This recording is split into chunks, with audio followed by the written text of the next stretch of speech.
போலீஸ்க்கு சேர்க்கணும், இந்த கேஸை நடத்தி இந்த 9 பேரையும் நாங்கள் எப்படியாவது அரெஸ்ட் பண்ணி உள்ள தள்ளணும், இவங்களுக்கு தக்க தண்டனையை வாங்கி கொடுக்கணும்னு ஒரு பொண்ணோட ஆதாரம் வெளியே வர ஆரம்பிச்சிச்சு.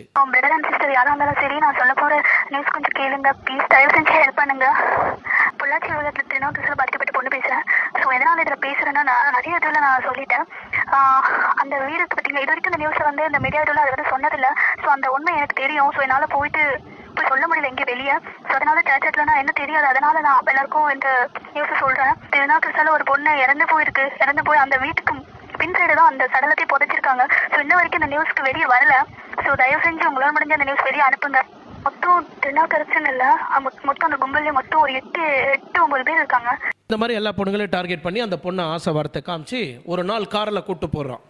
ஸோ காரில் கூப்பிட்டு போயிட்டு கொஞ்சம் தூரம் ஒரு 1/2 கிலோமீட்டர் போகிறதுக்கு முன்னாடி மறுபடியும் ஒரு 3 பேர் காருக்குள்ளே ஏறுறாங்க. ஸோ அந்த காருக்குள்ளே கிளம்பி